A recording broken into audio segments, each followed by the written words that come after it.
The autumn rain drummed against the tall windows of Kensington Palace as Prince Alexander stood in his private study, his jaw clenched tight. The morning newspapers lay scattered across his mahogany desk, each headline more sensational than the last. "Royal rift deepens," screamed one tabloid, while another proclaimed, "Princess Catherine snubs charity event." Alexander ran his fingers through his dark hair, a habit he'd developed whenever stress overwhelmed him. The past 3 months had been a whirlwind of public appearances, diplomatic functions, and mounting pressure from the palace advisors. But none of that compared to the growing distance he felt from his wife, Princess Catherine. Catherine had always been his anchor, the one person who could calm his restless spirit with just a smile. They had met during their university years, when she was simply Kate Middleton, a brilliant art history student with dreams of curating exhibitions in London's finest galleries. Their love story had captivated the nation when they announced their engagement 5 years ago. The wedding had been a fairy tale affair, watched by millions around the world. But fairy tales, Alexander was learning, didn't prepare you for the reality of royal life. The trouble had started innocently enough. The Queen had assigned them separate charitable portfolios, believing it would maximize their impact. Alexander focused on veterans' affairs and mental health initiatives, while Catherine championed children's education and environmental conservation. It seemed like a perfect arrangement, allowing them both to pursue their passions while serving the crown. However, as months passed, their schedules became increasingly demanding and conflicting. Alexander would return from a week-long tour of military bases in Scotland, only to find Catherine preparing to leave for a conservation summit in Wales. Their conversations became hurried exchanges about logistics and public appearances rather than the intimate discussions about dreams and fears they once shared. The first real crack in their relationship appeared during the Royal Gala for children's literacy. Catherine had been working tirelessly for months to organize the event, coordinating with publishers, authors, and educators across the Commonwealth. She had personally selected every detail, from the menu featuring dishes from different cultures to the entertainment program showcasing young writers. Alexander was scheduled to deliver the opening address, a speech that Catherine had hoped would highlight the importance of reading in developing empathy and global understanding. She had spent weeks researching statistics and preparing talking points, excited to share her vision with him. But when the evening arrived, Alexander seemed distracted and distant. During his speech, he deviated from the prepared remarks, focusing instead on economic benefits of literacy rather than the emotional and cultural aspects Catherine had emphasized. The audience responded politely, but Catherine felt a sting of disappointment. This was her passion project, and it felt like Alexander hadn't truly listened to what mattered most to her. After the event, as they rode back to the palace in their official car, Catherine finally spoke up. "You changed the speech," she said quietly, staring out at the London streets illuminated by streetlights. Alexander loosened his bow tie, exhausted from the long evening. "I thought the economic angle would resonate better with the donors. We raised more money than projected." "It wasn't about the money, Alex." Catherine turned to face him, her green eyes reflecting hurt. "This was about showing children that reading opens worlds, that stories help us understand each other. You made it sound like a business investment." "Everything we do has to have measurable impact, Catherine. The press scrutinizes every pound we raise, every initiative we support. I was trying to give them concrete results." "But you didn't even discuss it with me. I spent weeks on those talking points, thinking we were partners in this." Alexander felt frustration building in his chest. "We are partners. But I can't run every word by you. Sometimes I have to make judgment calls in the moment." The car fell silent except for the soft hum of the engine. Catherine turned back to the window, and Alexander noticed her reflection looked tired, older somehow than her 28 years. He wanted to reach for her hand, to apologize, but pride held him back. He had been raised to trust his instincts, to lead decisively. Surely she understood the pressures he faced. The following weeks brought a series of similar miscommunications. When Catherine rearranged her schedule to attend Alexander's mental health symposium, she arrived to find that he had invited his ex-girlfriend, Dr. Sarah Wellington, to be the keynote speaker. Sarah was now a respected psychiatrist, and professionally it made perfect sense. But Catherine couldn't help feeling blindsided, especially when photographers captured images of Alexander and Sarah in deep conversation during the reception. "You could have mentioned Sarah would be speaking," Catherine said that evening as they prepared for bed. Alexander was already under the covers, reading briefing notes for the next day's engagements. "She's one of the leading experts in trauma therapy. Her research with veterans is groundbreaking." "That's not what I meant, and you know it." He looked up from his papers, genuinely puzzled. "Catherine, Sarah, and I ended things years ago. We're colleagues now, nothing more." "It's not about jealousy, Alex. It's about communication. I felt foolish walking into that room unprepared, especially with the press watching every interaction." Alexander set down his briefing notes and studied his wife's face. She was braiding her long brown hair, a nervous habit he recognized from their university days. "I didn't think it was important enough to mention. You trust me, don't you?" "Of course I trust you. But marriage isn't just about trust. It's about consideration, about making decisions together. We can't consult each other on every detail, Catherine. Our schedules are packed months in advance. Sometimes we just have to trust that we're both acting in good faith." Catherine finished her braid and climbed into bed, maintaining a careful distance between them. "I suppose you're right," she said softly, but Alexander could hear the resignation in her voice. As autumn progressed into winter, their conversations became increasingly formal, focused on schedules and obligations rather than personal connection. Catherine threw herself into her work with renewed intensity, launching a new initiative to create mobile libraries for rural communities. Alexander admired her dedication, but he also noticed that she rarely asked for his input anymore. The breaking point came during the annual Christmas planning meeting with the palace staff. Every December, the royal family hosted a series of celebrations, from intimate family gatherings to grand public receptions. Traditionally, Alexander and Catherine worked together to plan the festivities, blending their personalities and preferences to create memorable events. This year, however, they sat on opposite sides of the conference table like adversaries rather than partners. When the event coordinator asked about the theme for the young professionals' reception, Catherine suggested celebrating innovation in the arts, while Alexander advocated for honoring military service members. "We could do both," suggested the coordinator diplomatically. "Perhaps alternating focus between the two themes?" "That would dilute the message," Alexander said firmly. "Military families have sacrificed enormously this year. They deserve a dedicated celebration." Catherine's cheeks flushed. "And young artists haven't struggled? The creative industry has been devastated by budget cuts and economic uncertainty." "I'm not diminishing their challenges, but we need to prioritize based on national service and sacrifice." "Since when do you get to decide what constitutes service?" Catherine's voice rose slightly, causing the staff members to shift uncomfortably in their seats. "Teachers, social workers, environmental scientists, they all serve the public good." Alexander felt his temper flare. "I'm not having this argument in front of the staff. We'll discuss it privately." "We never discuss anything privately anymore, Alex. We just attend meetings and follow schedules." The room fell silent. The event coordinator cleared her throat nervously and suggested they adjourn for the day, allowing the royal couple time to reach a consensus.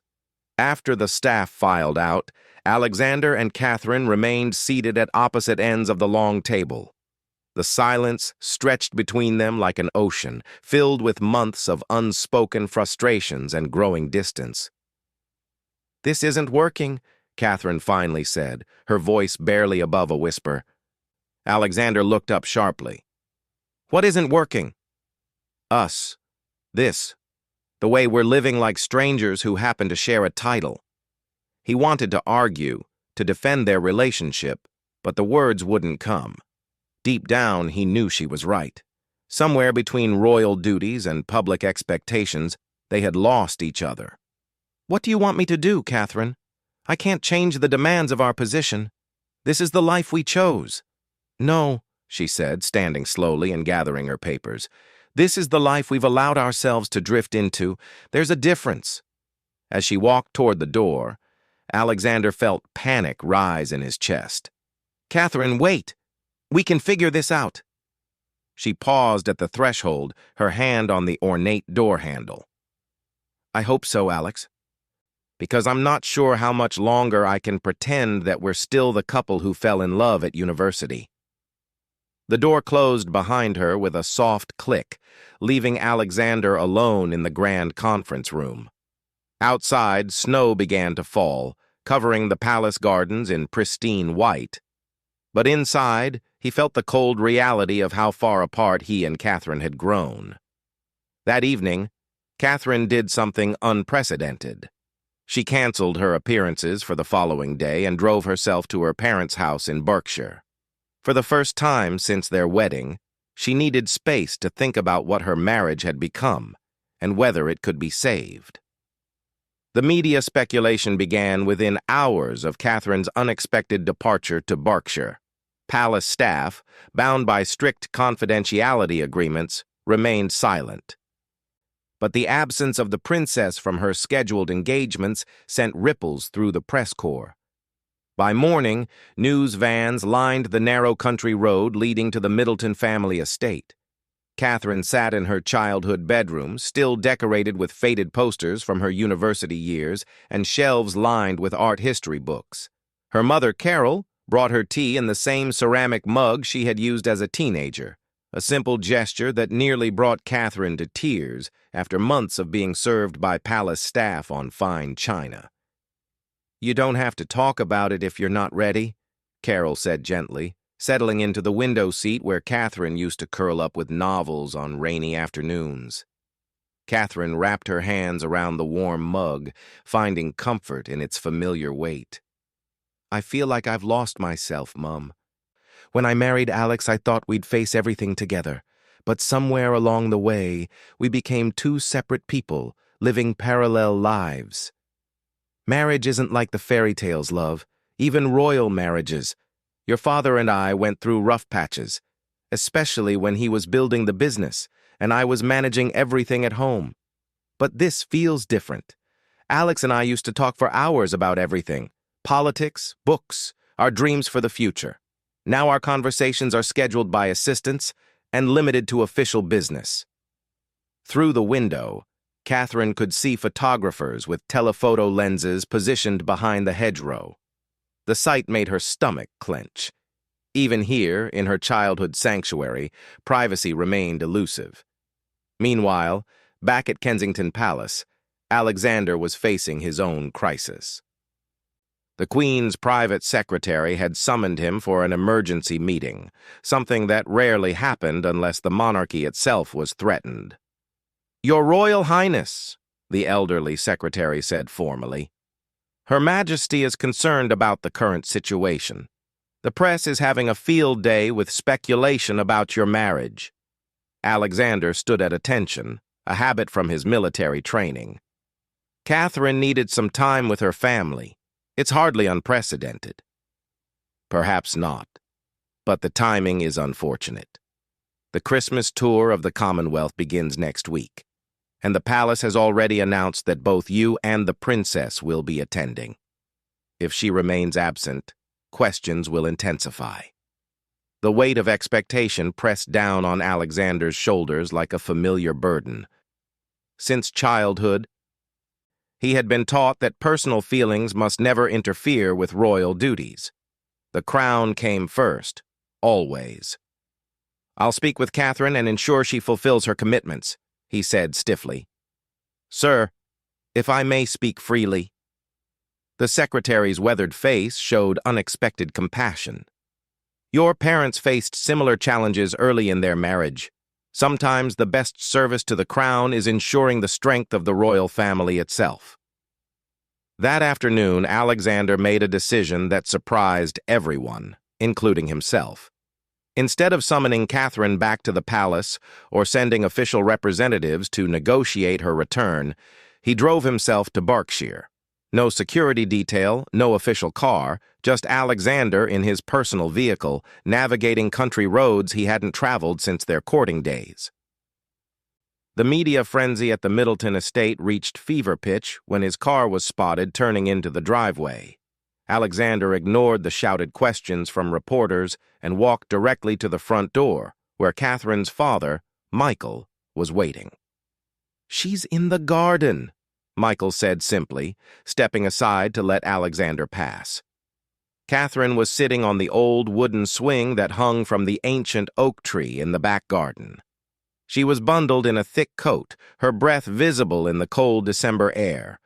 When she heard footsteps on the gravel path, she looked up with surprise. "Alex? How did you get here?" "I drove myself. We need to talk." She gestured to the empty space beside her on the garden bench nearby. For several minutes they sat in silence, watching the winter birds pecking at the seeds Carol had scattered that morning. "The palace is in panic mode," Alexander finally said. "The Commonwealth tour starts next week." Catherine's heart sank. Even here, duty called. "Of course. I'll pack tonight and return tomorrow morning." "That's not why I came." She turned to look at him, studying his profile in the weak winter sunlight. "Then why did you?" Alexander struggled to find words that had never come easily to him. "Because I realized that I've been treating our marriage like another royal obligation instead of the most important relationship in my life."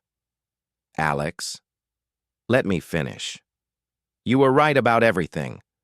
The speech at your literacy gala, not telling you about Sarah, making decisions without consulting you. I've been so focused on fulfilling my role as a prince that I forgot how to be your husband." Catherine felt tears prick her eyes. "I never wanted to compete with your duties. I just wanted to feel like we were partners in all of this. We were supposed to be." Alexander turned to face her fully. "Do you remember what you said at our wedding? In your private vows?" She smiled through her tears. "That I wasn't just marrying a prince, but my best friend who happened to wear a crown. And I promised that the crown would never come between us. I've broken that promise, haven't I?" The honesty in his voice broke down the wall Catherine had been building around her heart for months. "We both have. I've been so hurt and frustrated that I stopped trying to communicate. I just withdrew." Alexander reached for her hand, cold from the winter air. "The Commonwealth tour. We could postpone it, or I could go alone. Whatever you need." "The press would have a field day. Your grandmother would be furious." "Let them be furious. You matter more than any tour or public appearance." Catherine stared at their joined hands, remembering when holding hands had been natural and constant between them.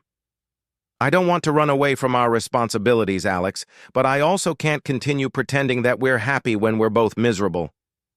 "Then what do we do?" Before Catherine could answer, her mother appeared on the back porch. "I'm sorry to interrupt, but there's someone here to see you both."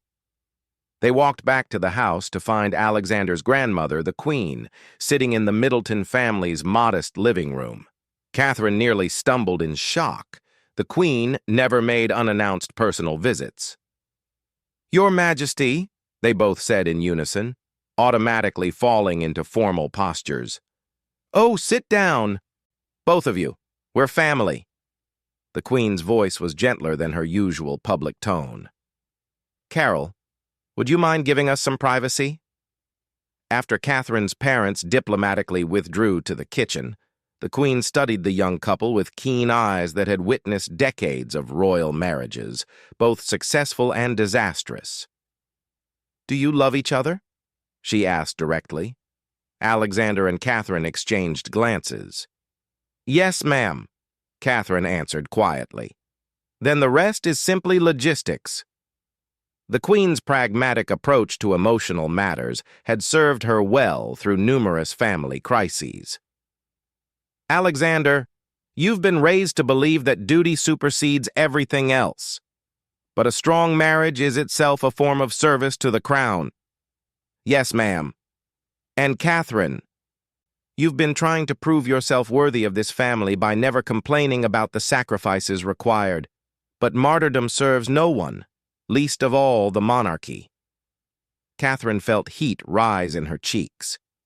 "I never intended to be a martyr." "Of course not. But somewhere along the way, you both stopped being honest with each other. You've been performing your roles as husband and wife instead of actually being husband and wife."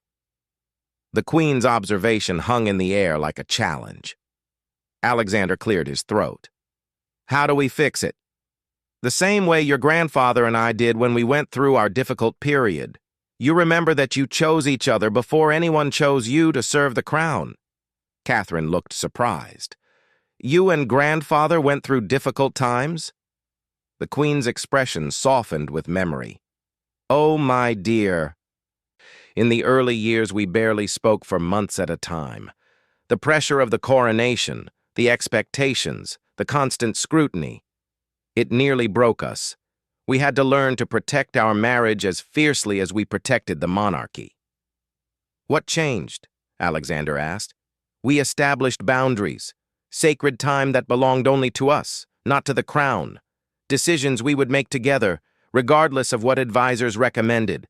And most importantly, we learned to fight for our marriage instead of just within it." The Queen stood, smoothing her coat. "The Commonwealth tour has been postponed for 2 weeks. Use that time wisely." After she left, Alexander and Catherine sat in stunned silence in the now empty living room. The Queen's unexpected visit had felt like a gift, permission to prioritize their relationship without abandoning their duties. 2 weeks, Catherine said softly. 2 weeks, Alexander agreed. "No schedules, no appearances, no advisors." "What do we do with 2 weeks?" Alexander smiled for the first time in months. "We remember why we fell in love." That evening, they made a decision that shocked the palace staff. Instead of returning to Kensington Palace, they would spend there 2 weeks at a small cottage in the Cotswolds that Catherine's family had rented for summer holidays when she was a child. No staff, no security detail beyond basic protection, no official anything. The press went wild with speculation, but for the first time in months, neither Alexander nor Catherine cared what the headlines said. They packed simple clothes, picked up groceries like any normal couple, and drove together to a place where they could simply be Alex and Kate again. As their car disappeared down the winding country road, Catherine reached across to touch Alexander's hand on the steering wheel.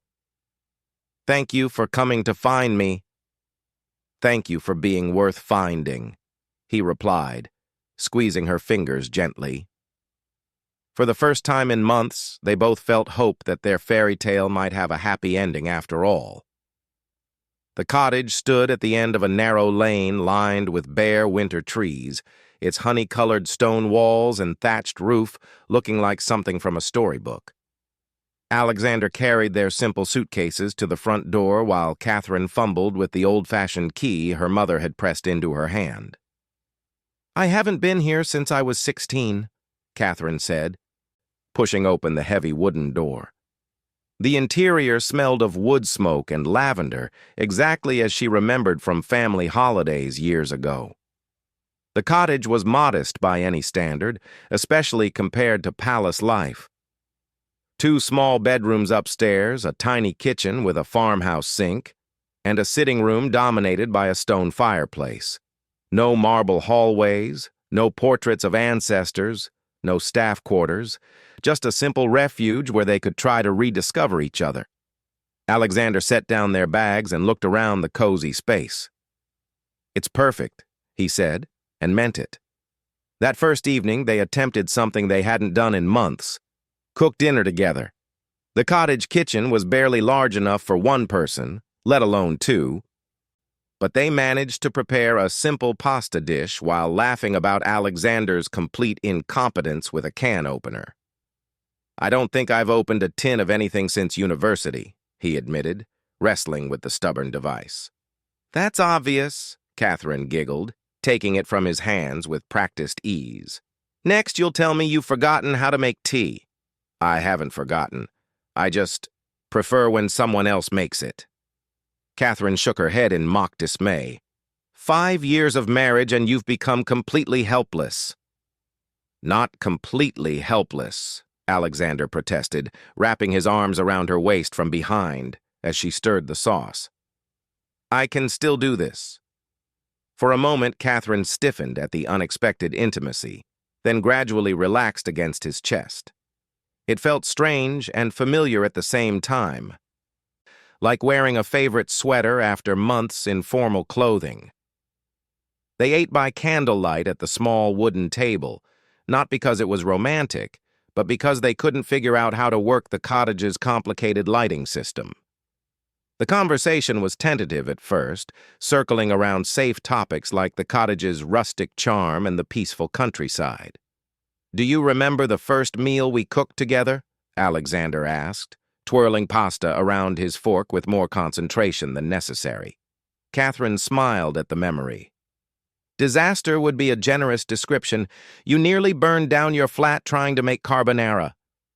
The smoke alarm was overly sensitive." "The smoke alarm probably saved our lives." They laughed together for the first time in months, and the sound filled the small cottage with warmth that had nothing to do with the crackling fire. The next morning, Alexander woke to find Catherine's side of the bed empty. Panic briefly fluttered in his chest. Had she left again? Before he heard quiet movement downstairs. He found her in the kitchen, fully dressed and preparing coffee with the kind of focus she usually reserved for state documents. "Couldn't sleep?" he asked gently. "I keep waiting for someone to knock on the door with urgent papers to sign or a crisis to manage." Catherine handed him a steaming mug. "It feels strange to have unscheduled time." Alexander understood completely. They had become so accustomed to living in 15-minute increments, every moment planned and purposeful, that leisure felt almost uncomfortable. "What would you like to do today?" he asked. The question hung between them, heavy with possibility and uncertainty. When was the last time either of them had made plans based purely on desire rather than obligation? "I'd like to walk," Catherine said finally. "Just walk. Without destination or time limits or photographers following us." They spent the morning exploring the countryside around the cottage, following footpaths that wound through dormant fields and small woodlands.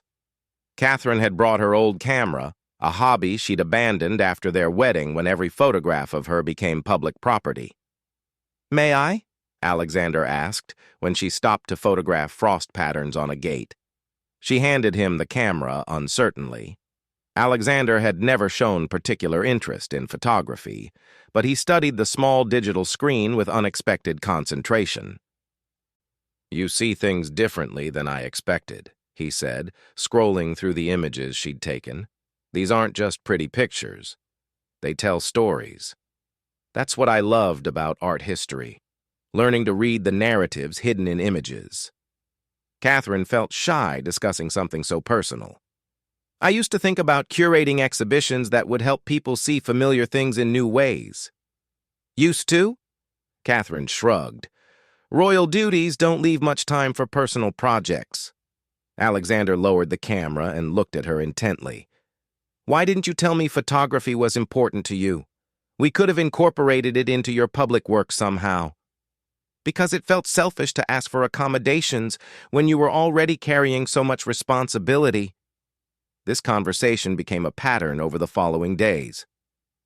Small revelations about dreams deferred, interests abandoned, compromises made without discussion.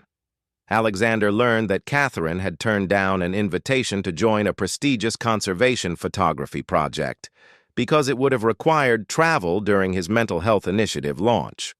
Catherine discovered that Alexander had declined a fellowship opportunity with a veterans rehabilitation program because it would have taken him away during her literacy campaign. "We've been making sacrifices for each other without talking about it," Catherine observed on their fourth day as they sat before the fireplace with mugs of tea. "Noble but stupid," Alexander agreed. "Very stupid."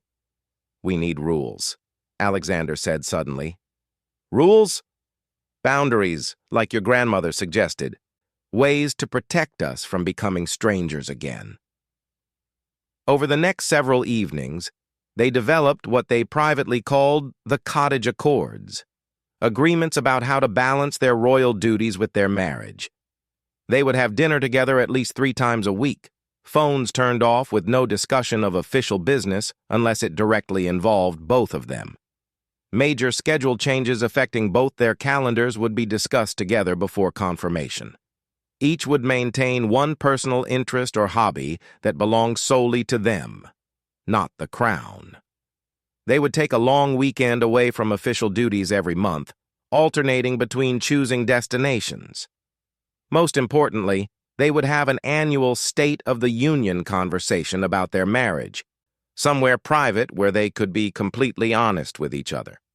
"It sounds formal when we write it down," Catherine said, looking at their handwritten list. "We're formal people living in a formal institution," Alexander replied. "Maybe we need formal agreements to protect the informal parts of our lives." The real test came on their 7th day, when Alexander's private secretary called with news of a diplomatic crisis that traditionally would have recalled them both to London immediately.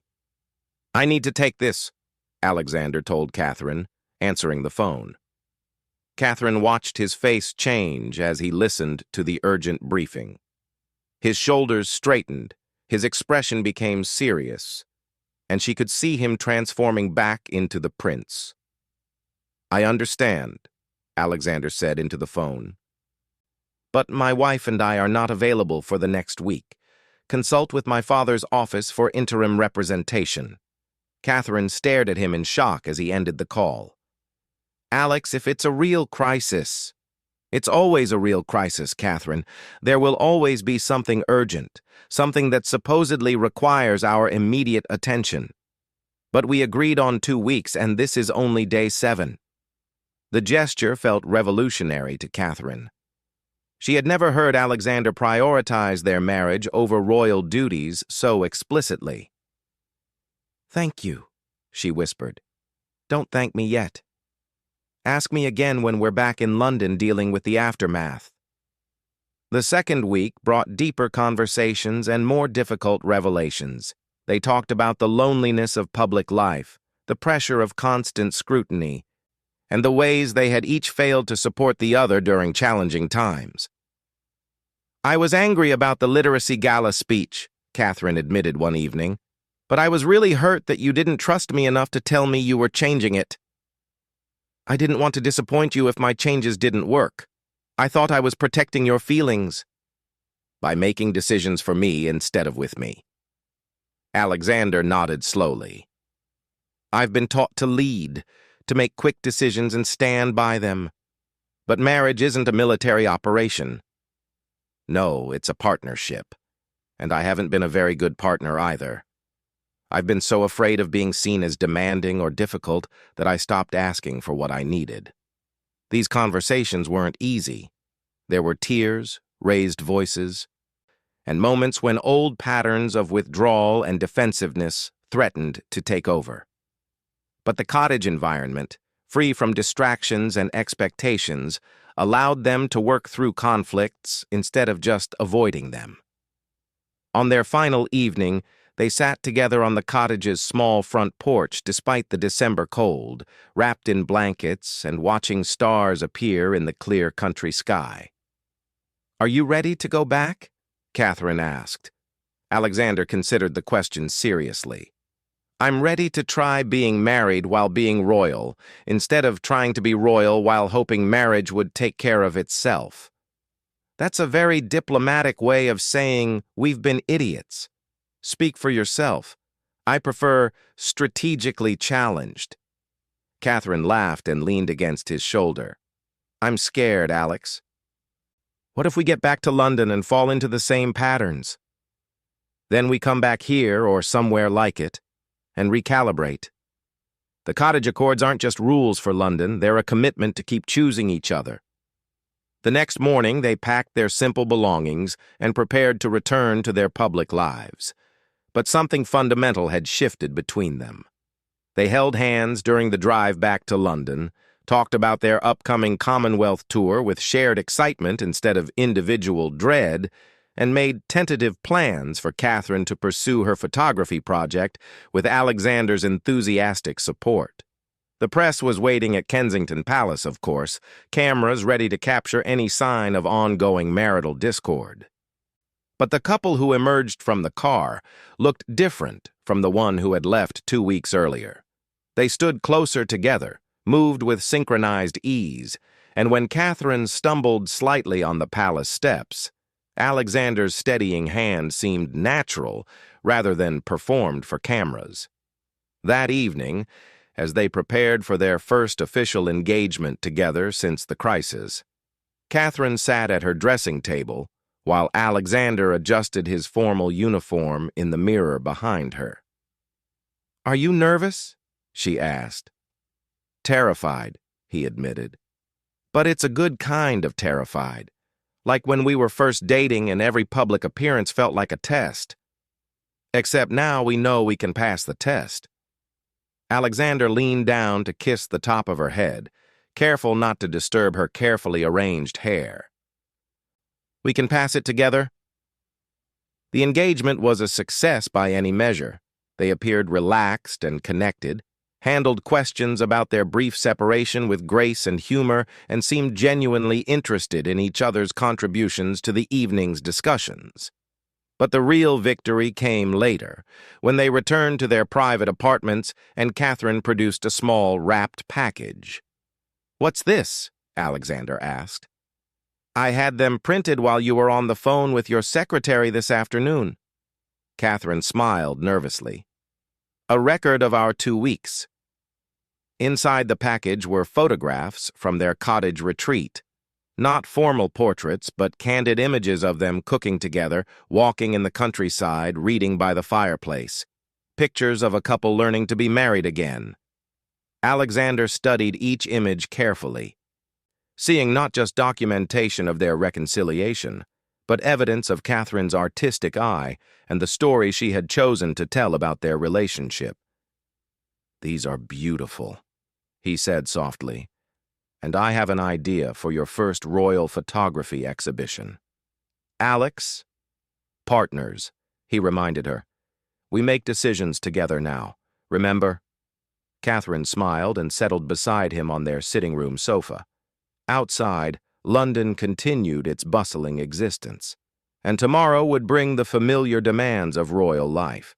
But inside their private space, surrounded by photographs that captured 2 weeks of choosing love over duty, Prince Alexander and Princess Catherine felt ready to face their future together.